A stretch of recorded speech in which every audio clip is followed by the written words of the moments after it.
दोस्तों आपका अपने YouTube चैनल ऑन एग्जाम में स्वागत है। दोस्तों आज हम बात करेंगे वर्णमाला भाग 2 के बारे में। इससे पहले दोस्तों मैंने फर्स्ट वीडियो में बात की है कि वर्णमाला जो चैप्टर है उसमें हमने कुछ बातें बताई क्या होता है कैसे। अब हम बात करेंगे आज वर्णमाला भाग 2 के बारे में। इसमें दोस्तों हम सबसे पहले पढ़ेंगे पंचमाक्षर क्या होता है या नासिक या अनुनासिक क्या होता है। सबसे पहले भाग 2 में जो वर्णमाला हम लोग पढ़ेंगे इसमें दोस्तों सबसे पहले आएगा पंचमाक्षर।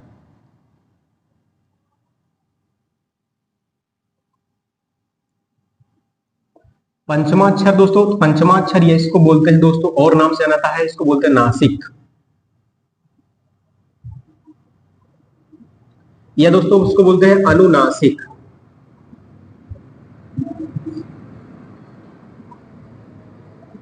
अनुनासिक व्यंजन तो ये हो जाएगा दोस्तों पंचमाक्षर, नासिक या अनुनासिक व्यंजन। अब दोस्तों इसमें आते कौन कौन से अक्षर है तो दोस्तों इसमें आपको मिलेगा, इसमें जो अक्षर मिलेगा आपको वो मिलेगा अंगा मिलेगा, इया मिलेगा, आड़ा मिलेगा आपको और ना और मा।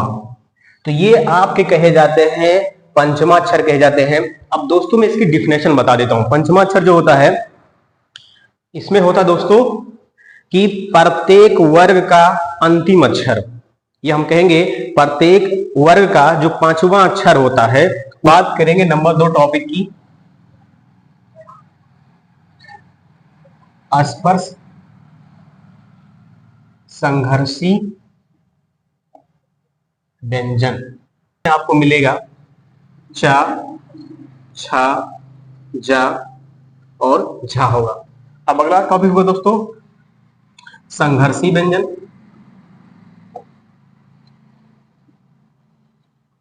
संघर्षी व्यंजन में दोस्तों आएगा आपको सा, खट्टी सा और बड़ा सा हो जाएगा, ये आपको मिलेगा दोस्तों। नंबर 4 टॉपिक आपको मिलेगा दोस्तों पार्श्विक व्यंजन।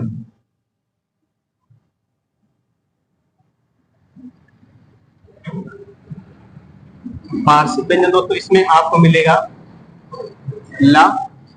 नंबर 5 टॉपिक परकंपित या फिर लुंठित व्यंजन, इसमें आपको दोस्तों मिलेगा रा। हम बात करेंगे जो वर्णों का उच्चारण होता है वह मुख के अलग अलग भाग से होता है और अलग अलग भाग के आधार पर वर्णों का उच्चारण 6 प्रकार से होता है। मुंह के भिन्न भिन्न स्थान से होता है और वो स्थान कौन कौन से होते हैं तो 6 स्थान होता है।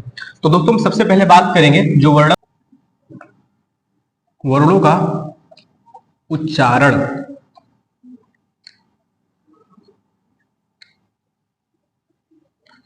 मुंह के 6 भागों से होता है, 6 भागों से होता है दोस्तों। नंबर 1 क्या होता है, सबसे पहले हम बात कर लेते हैं कंठ होता है, ये आप जान लीजिए।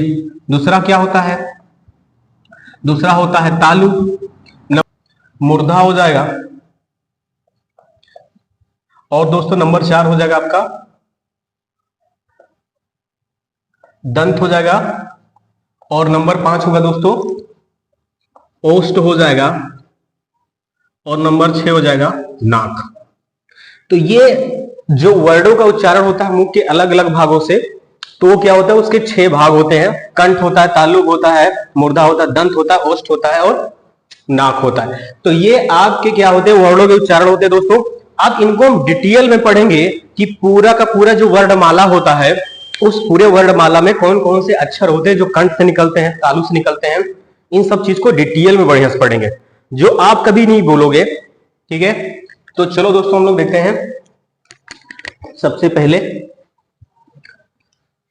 इनको हटाते हैं।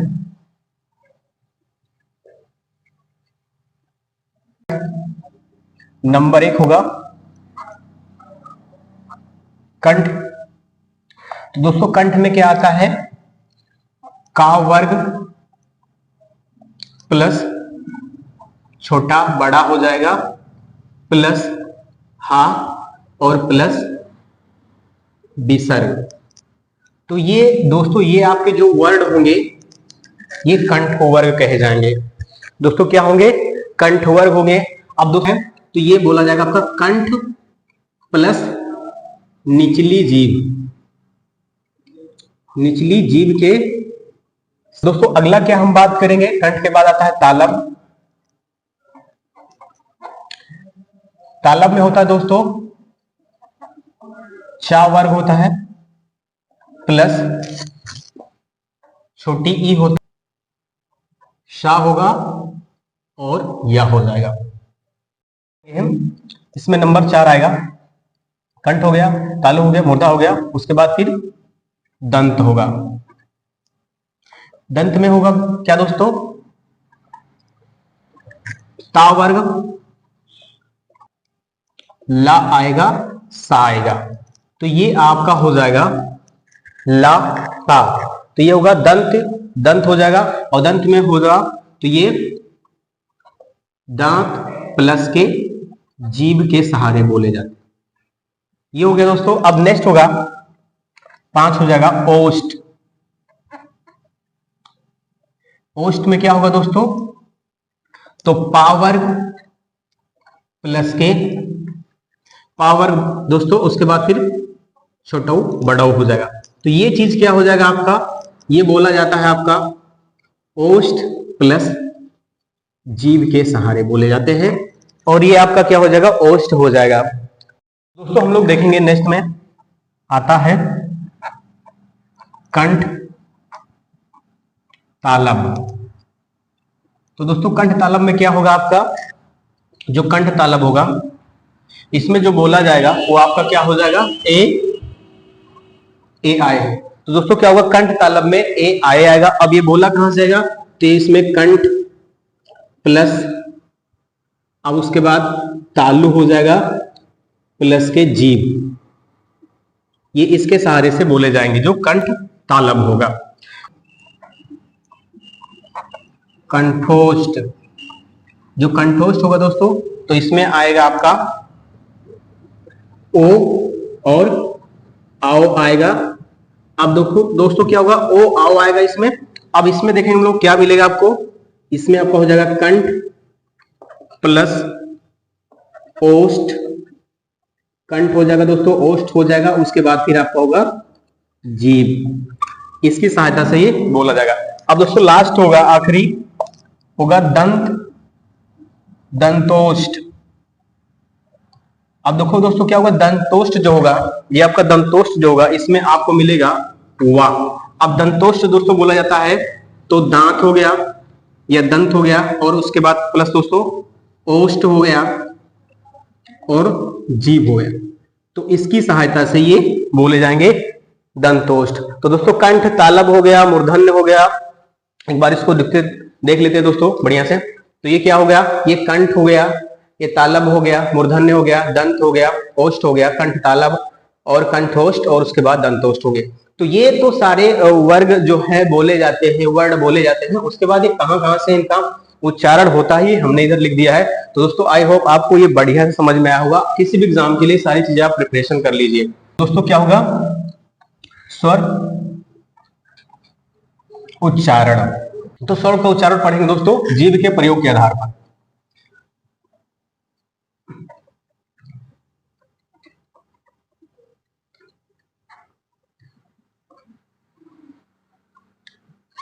जीभ के प्रयोग के आधार पर।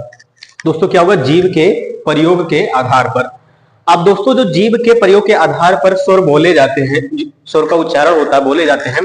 नंबर 1 होता है अग्र स्वर, नंबर 2 होता है दोस्तों मध्य स्वर और नंबर 3 होता है पश्च स्वर। कि जो अग्र स्वर के आधार पर होता है इसमें आता है छोटी ई, बड़ी ई, ए, आए, ये आपका होगा अग्र स्वर। ये जीभ के अगले भाग के अनुसार बोले जाते हैं। मध्य स्वर में क्या होता है दोस्तों? इसमें आता है छोटा आ, ये मध्य भाग से बोले जाते हैं, इसीलिए इसको बोलते हैं हम लोग मध्य स्वर। अब उसके बाद दोस्तों क्या बचा कि बड़ा आ, छोटऊ, बड़ऊ, ओ, आओ, अंग। तो ये आपके क्या होंगे, पश्च स्वर होंगे। ये जीभ के पिछले भाग से बोले जाते हैं, इसीलिए इसको पश्च स्वर कहते हैं। ये जीभ के मध्य भाग से बोले जाते हैं, इसीलिए इसको मध्य स्वर कहते हैं। हिंदी स्वरों का वर्गीकरण। दोस्तों हम देखेंगे हिंदी स्वरों का वर्गीकरण। मान के 8 कि जो मान स्वर होते हैं, जो मान स्वर हैं उनकी संख्या 8 होती है। कितनी होती है? मान स्वर आपके 8 होते हैं। तो दोस्तों 8 को हम लोग पढ़ेंगे। इसमें सबसे पहला नंबर 1 होता है दोस्तों, नंबर 1 की बात करेंगे, इसमें होता है अग्र संवृत, बड़ी ई।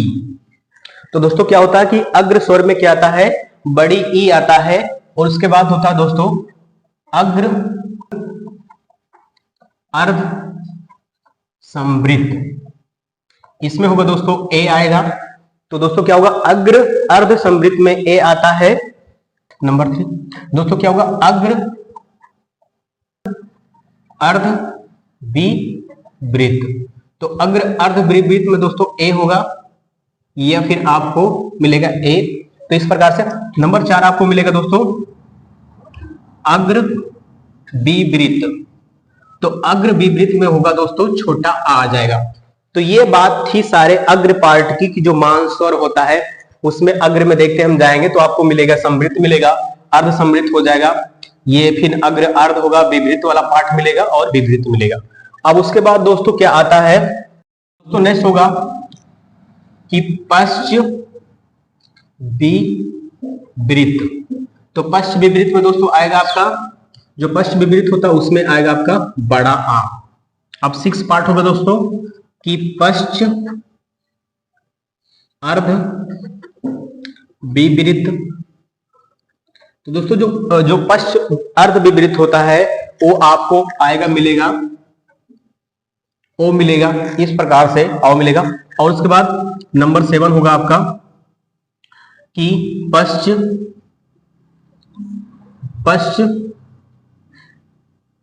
अर्ध संवृत। तो पश्च अर्ध संवृत में आपको दोस्तों क्या मिलेगा, आपको देखने को मिलेगा, ये मिलेगा आपको ओ हो जाएगा, ये होगा आपका ओ। और नंबर 8 होगा दोस्तों पश्च संवृत। तो दोस्तों पश्च संवृत में आपको मिलेगा बड़ो को, बड़ो मिलेगा। तो ये आपका क्या होगा, हिंदी जो स्वर होते हैं, स्वरों का जो वर्गीकरण होगा, तो स्वरों के जो मान होते हैं 8 होते हैं। अग्र होता है, अग्र संवृत होगा। देखो ये वाला पार्ट आपके जो है अग्र है, ये वाले पश्च है। अब आपको ध्यान में रखना है कि ये संवृत है तो ये संवृत है, उसके बाद ये अर्ध हो गया तो ये आपके अर्ध है। तो इस प्रकार से आपको देखने को मिलेगा, सारी चीजें आपको याद हो जाएंगी। जो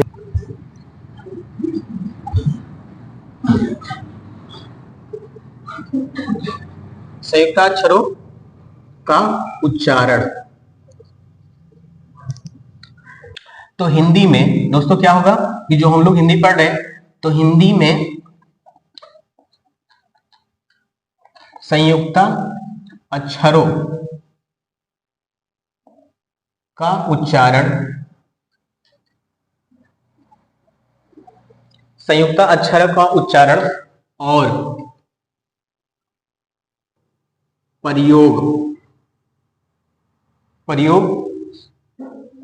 प्रयोग की 3 रीतियां हैं, 3 रीतियां हैं। तो चलो नंबर 1 होगा आपका संयुक्त ध्वनियां। नंबर 2 होगा दोस्तों युग्मक ध्वनियां। और नंबर 3 होगा दोस्तों संपृक्त ध्वनियां। तो ये आपके क्या होंगे, संयुक्त अक्षरों का उच्चारण होता है, जिसमें हम बात करेंगे। तो इसकी कितनी रीतियां होती हैं, इसकी तो ध्वनियां हो गई। तो संयुक्त ध्वनियों में क्या होती हैं कि इसमें दोस्तों क्या होगा कि जब दो व्यंजन हैं, दो या दो से अधिक व्यंजन हो, वो एक स्वर के सहारे बोले जाएं, उसको हम बोलते हैं संयुक्त ध्वनियां। दोस्तों इससे क्या हो गया, प्राण। प्राण देखो क्या होगा, इसमें दो अलग अलग जो है व्यंजन ध्वनियों से बोला जा रहा है, लेकिन एक ही स्वर के सहारे बोला जाता है, तो इसको हम बोलेंगे संयुक्त ध्वनियां। प्राण हो गया, परबद्ध हो गया, परवाद। तो ये सब चीजें क्या होंगी, आपके संयुक्त ध्वनियां होंगी। युग्मक ध्वनिया में क्या होता है दोस्तों, क्या होगा दोस्तों, युग्मक ध्वनि में क्या होता है कि जब एक ही ध्वनि को दो बार बोला जाए, उसको हम युग्मक ध्वनि कहते हैं, या इसको एक नाम से और भी जाना जाता है, इसको बोलते हैं हम लोग द्वित्व ध्वनि। द्वित्व ध्वनि भी बोलते हैं इसको। इसमें दो ध्वनियां साथ में बोली जाती है, मतलब कि दो, जिसे क्या हो जाएगा इसमें दोस्तों, क्या हो जाएगा, प्रसन्नता, प्रसन्नता, दिल्ली। तो जब दो ध्वनियां एक साथ बोली जाती तो उसको हम बोलते हैं युग्मक ध्वनि या द्वित्व ध्वनि। अब लास्ट आता दोस्तों संपृक्त ध्वनि। तो संपृक्त ध्वनि में क्या होता है कि जब दो व्यंजन एक ध्वनि से मिलकर बने हो, क्या हो कि दो व्यंजन हो, कोई ऐसे शब्द हो जिनमें दो व्यंजन है और दो व्यंजन एक ही ध्वनि से मिलकर बने हो, तो उसको बोलते हैं संपृक्त ध्वनि, जिसमें आता है संबल। संबल आता है। तो संबल में क्या होगा दोस्तों, इसमें दो व्यंजन ध्वनि अलग अलग हैं, जो दो व्यंजन हैं वो अलग अलग हैं, लेकिन उनकी जो ध्वनियां निकलेगी वो एक ही निकलेगी। जब एक ही ध्वनि दो व्यंजनों से संयुक्त हो जाए, तब वहां पर क्या होगा, संपृक्त ध्वनियां कहलाएगा। अब दोस्तों यहां पर आपको समझना यह है कि यहां पर जो संबल है, इसमें सा और बा, ये दोनों जो ध्वनियां इसमें निकल रही है, उसमें आपको मा। दोस्तों नेक्स्ट टॉपिक हम पढ़ेंगे अक्षर। तो अक्षर वह ध्वनि जिसका उच्चारण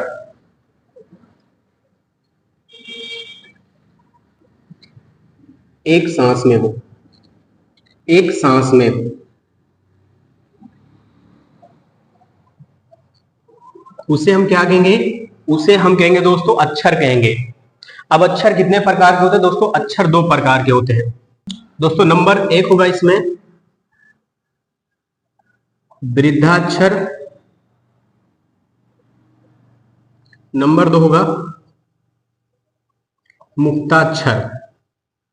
अब वृद्धाक्षर में क्या होगा दोस्तों, जिन अक्षरों में, जिन अक्षरों के अंत में व्यंजन आए दोस्तों, जिन अक्षरों के अंत में व्यंजन आए उसको हम वृद्धाक्षर कहते हैं। जैसे क्या होगा, आप क्या है, तो ये वृद्धाक्षर है क्योंकि इसके अंतिम जो है, अंत में क्या आया है, अंत में व्यंजन है दोस्तों, क्या है, व्यंजन है, तो ये क्या होगा, आपका वृद्धाक्षर कहा जाएगा। अब ऐसा अक्षर हो जिसमें क्या हो, अंत में क्या आ जाए, स्वर आ जाए।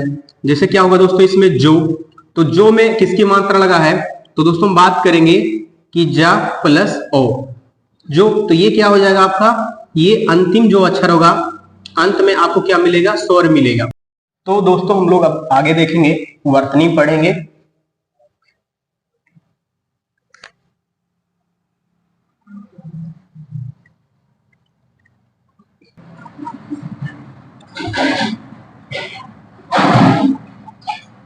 वर्तनी विश्लेषण दोस्तों क्या पढ़ेंगे, वर्तनी विश्लेषण में क्या होता है कि वर्तनी में, जिसे क्या होगा दोस्तों, कमल, कमल में वर्तनी हम इसमें निकालेंगे, क्या हो जाएगा, का प्लस छोटा आ प्लस मा प्लस छोटा आ, ला हो जाएगा प्लस छोटा आ। तो ये आपका क्या होगा, वर्तनी हो जाएगा। बचपन, तो दोस्तों क्या हो जाएगा, बचपन, बचपन में क्या होगा कि बा हो जाएगा प्लस छोटा आ, फिर चा होगा, फिर छोटा आ दोस्तों, फिर पा हो जाएगा, इस प्रकार से। तो ये हो जाएगा आपका, जो हो जाएगा ये ही हो जाएगा आपका वर्तनी विश्लेषण। अब दोस्तों जैसे अगर कहीं पर दिया गया है का, तो का में क्या हो जाएगा कि का प्लस बड़ा आ।